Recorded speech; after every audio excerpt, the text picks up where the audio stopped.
जयंत चौधरी जो है वो आए बाहर से पढ़ के आए और उनको जो राजनीति जो मिली है ना वो थाली में परोस के मिली है, ठीक है। उनका कोई अपना कोई संघर्ष नहीं है राजनीति का।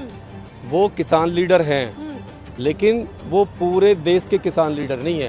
की बात करें तो यहाँ तो कोई उत्तर प्रदेश के किसी संगठन की अब तक कॉल नहीं आई थी कि हम बॉर्डर घेरेंगे। जो भी सूचना थी वो पंजाब और हरियाणा के लिए थी और सरकार ने अगर एहतियातन इस तरह का काम किया है तो कहीं ना कहीं एक बात एक समझ में ये आती है कि सरकार बैकफुट पे है।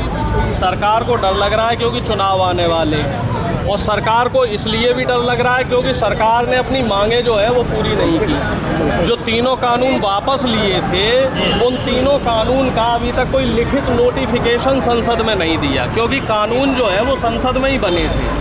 तो कानून भी रद्द तभी माने जाएंगे जब संसद में नोटिफिकेशन आएगा। और तीसरा जो वायदा किया था एमएसपी वाला तो वादा भी अभी तक सरकार ने पूरा नहीं किया है।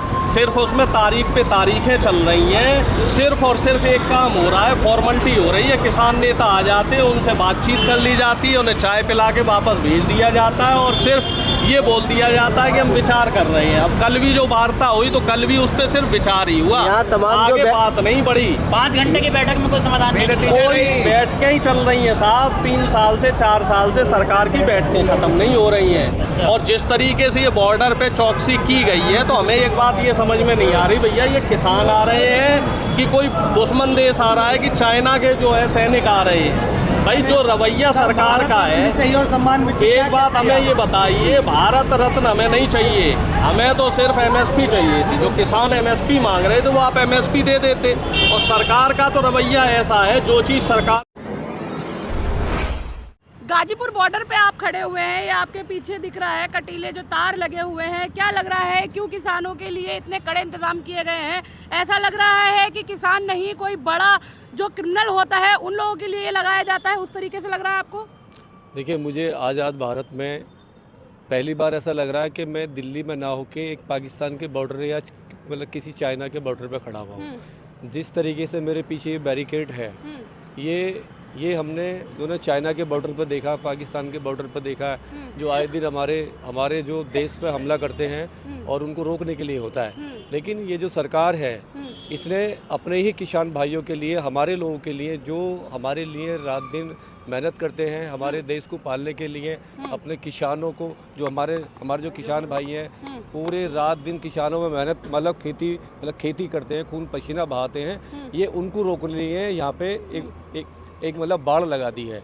और इसका मतलब ये है कि जैसे वो कोई मतलब हमारे देश के ना हो के किसी मतलब बाहर देश के हो। अच्छा, मेरा सवाल एक ये रहेगा, यहाँ पे आंदोलन का देश रहा है हमारा। आपने देखा है कि हमेशा आंदोलन हुए हैं, गांधी जी ने आंदोलन किए हैं, बाबा साहब अम्बेडकर ने आंदोलन किए हैं, तो क्यों आज किसान आंदोलन कर रहे हैं तो उनके लिए इस तरह से किया जा रहा है? देखिए, आंदोलन से ही हमको उनसे ना अंग्रेजों से आज़ादी मिली थी और कितने ही आंदोलन देश में हुए हैं। जब सरकारें गरीब आदमी की नहीं सुनती है, मजदूर की नहीं सुनती है, किसान की नहीं सुनती है, आदिवासियों की नहीं सुनती है और जो बेरोजगार है उनकी नहीं सुनती है, तो उनको कहीं ना कहीं रोड पे आना पड़ता है। लेकिन ये सरकार का काम है कि उनसे बात करे और जो उनकी जो उनकी मतलब डिमांड है, जायज़ डिमांड है, उन डिमांडों को मांगे।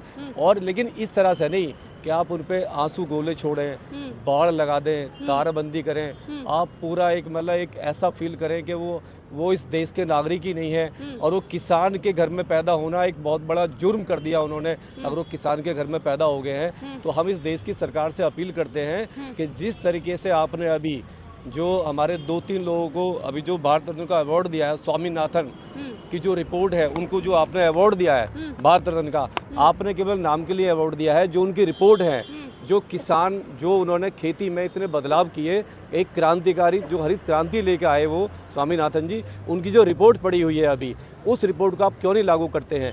क्यों किसान आज रोड पर बैठा हुआ है? क्यों किसान को आप आंसू मतलब गोले बरसा रहे हैं उसके ऊपर में? और देखिए, हमारा देश ना लोकतंत्र है, हमारा देश ना संविधान से चलता है। हर आदमी आंदोलन कर सकता है, सरकार के खिलाफ रोड पे आ सकता है। और ये सरकार को सोचना चाहिए कि वो इतना परेशान क्यों है, क्योंकि ये सरकार की जिम्मेदारी है कि वो किसान मतलब जिस किसान को खेत में होना चाहिए वो किसान रोड पे क्या कर रहा है। अच्छा, कल एक मीटिंग हुई थी, आपने सुना होगा, कल एक बैठक हुई थी, 5 घंटे लगातार बातचीत चली है, लेकिन उसके बाद वो जो बातचीत थी वो विफल हो गई है। तो क्या लग रहा है कि आंदोलन होने से सरकार जो है किसानों की मांगे सुनेगी?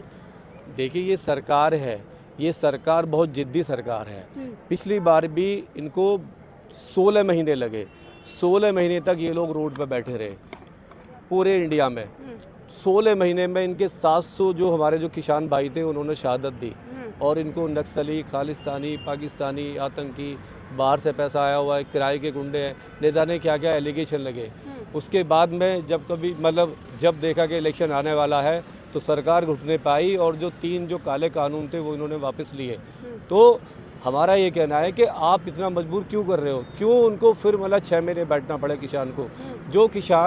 जो किसान अभी अपने खेत में होना चाहिए, अपने बच्चों के लिए जो ना हल चलाना चाहिए उसको, वो क्यों परेशान होगा, क्यों अपने वो पूरा खेती ख़त्म करके अपने बच्चों का हक मार के, और वो यहाँ पे वो आ रहा है, यहाँ पे दिल्ली में क्यों आ रहा है। सरकार बिल्कुल भी किसी की नहीं सुनती है, ना वो किसान के साथ है, ना वो गरीब के साथ है, ना वो मजदूर के साथ है, ना वो बहन बेटियों के साथ है, ना वो जो हमारे बेरोजगार भाई हैं उनके साथ है। अच्छा, जिस तरीके से ये रोकें लगाई गई हैं बॉर्डरों पे, आपने देख रहे हैं जिस तरीके से बैरिकेड लगाए गए हैं, तार लगाए गए हैं, एक तरीके से इसको इंडो चाइना बॉर्डर की तरह बना दिया है, तो क्या लग रहा है किसान दिल्ली में प्रवेश कर पाएंगे, आंदोलन कर पाएंगे? देखिए, यही लोकतंत्र की हत्या है। हमने कभी भी इतने सालों में नहीं देखा कि किसी की भी सरकार ने किसी भी आंदोलन को इस तरीके से रोका हो कि एक चाइना जैसा आपने बॉर्डर बना दिया हो। अरे ये हमारे देश के लोग हैं, अगर किसान नहीं होगा तो हमारी जो नस्लें हैं वो बर्बाद हो जाएंगी, पैदा होना ही मुश्किल हो जाएगा। किसान अगर है, अगर किसान है तो हमारा जो है, अगर किसान है तो हमारा पेट पलता है, हमारे बच्चे बड़े होते हैं, हमारे घर में चूल्हा जलता है। अगर किसान को आप इस तरीके से रोकोगे तो हमारे घर में, पूरे भारत के जो लोग हैं उनके घर में चूल्हा जलना बंद हो जाएगा। तो हमारे लिए तो किसान एक भगवान की तरह है। किसान अन्नदाता है, वो हमारा अनाज पैदा करता है हमको ज़िंदा रखने के लिए। तुम सरकार से अपील करते हैं कि वो किसानों की सुने, अपनी जिद, जो उसकी घमंडी सरकार है, जो जिद पे अड़ी बैठी है, वो अपना ईगो साइड में रखे और किसानों की जो डिमांड है, जो जायज़ उनकी डिमांड है, उसको वो मांगे। अच्छा, और मेरा एक सवाल यहाँ पे ये रहेगा कि जिस तरीके से किसानों का जो सरकार जो है किसानों की आवाज़ नहीं सुन रही है, लेकिन इधर लगातार जैसे कि जयंत चौधरी हो गए, भारत रत्न दिए जा रहे हैं, तो क्या लग रहा है एक तरफ जो है सरकार जनता को नाराज़ कर रही है और एक तरफ जो है नेताओं की चापलूसी कर रही है, क्या ऐसा लग रहा है क्या आपको? देखिए, जयंत चौधरी जो है वो आए, बाहर से पढ़ के आए, और उनको जो राजनीति जो मिली है ना, वो थाली में परोस के मिली है, ठीक है। उनका कोई अपना कोई संघर्ष नहीं है राजनीति का। वो किसान लीडर हैं, लेकिन वो पूरे देश के किसान लीडर नहीं है। वो जो पश्चिमी उत्तर प्रदेश में जो छोटा सा हिस्सा है किसानों का, वो वहाँ की राजनीति करते हैं। किसान पूरे भारत में है, पूरे भारत में फैला हुआ है। तो अगर उनके फादर को, उनको रतन मिला है, भारत रत्न मिला है, तो उससे जो होगा, जो किसान है वो बीजेपी को कभी भी सपोर्ट नहीं करेगा, उनके कहने से कोई वोट नहीं देगा।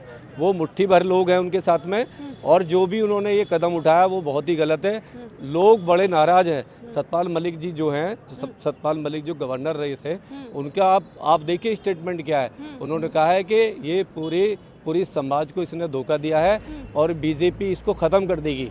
तो ये तो वो कह रहे हैं, सतपाल मलिक जी कह रहे हैं। सीधा कहीं ना कहीं ये है कि उन्होंने जो कदम उठाया है अभी जयंत चौधरी साहब ने, बहुत गलत उठाया है। समाज भी उन्हें माफ़ नहीं करेगा, और राजनीति बीजेपी किसी की नहीं होती है। जो भी पार्टी, छोटी मोटी पार्टी जाती है, उसे वो ख़त्म कर देती है। अच्छा, मैं ये मेरा आखिरी सवाल ये रहेगा यहाँ पे कि जिस तरीके से ये सब हो रहा है, यहाँ लगातार अलग अलग विरोध प्रदर्शन हो रहे हैं ईवीएम को लेकर, अभी किसान आंदोलन आप देख रहे हैं कि यहाँ पे किसानों की मांगे नहीं सुनी गई हैं, उसको लेकर किसान भी आंदोलन कर रहे हैं, तो क्या लगता है इस सबसे सत्ता परिवर्तन होगा, सरकार बदलेगी? बिल्कुल बदले। अगर ईवीएम से इलेक्शन नहीं होता है तो इस सरकार देश में बच नहीं सकती। 100 सीटें भी मुश्किल हो जाएगा लाना, लेकिन ईवीएम इनकी ना अम्मा बन चुकी है।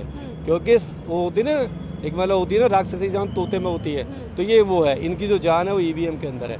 ईवीएम पर ही ये लोग आएंगे, ईवीएम को हटा नहीं सकते। कितना भी आंदोलन हो जाए, कुछ भी हो जाए, ये लोग ईवीएम, क्योंकि चुनाव आयोग जो है चुनाव जो इनका जो कमिश्नर है वो अपना आदमी है, वो इनके इशारे पे काम कर रहा है, उसको देश से कोई मतलब नहीं है, उसको संविधान से मतलब नहीं है। और ये बहुत जिद्दी सरकार है, ये घुटनों पर आती है तब जब बड़ा आंदोलन होता है। तो देखते हैं कब ये अपनी नाक रगड़ेगी पिछले की तरह, जैसे पहले भी किसानों के सामने इसने घुटने टेके हैं, आगे भी ऐसी होगी।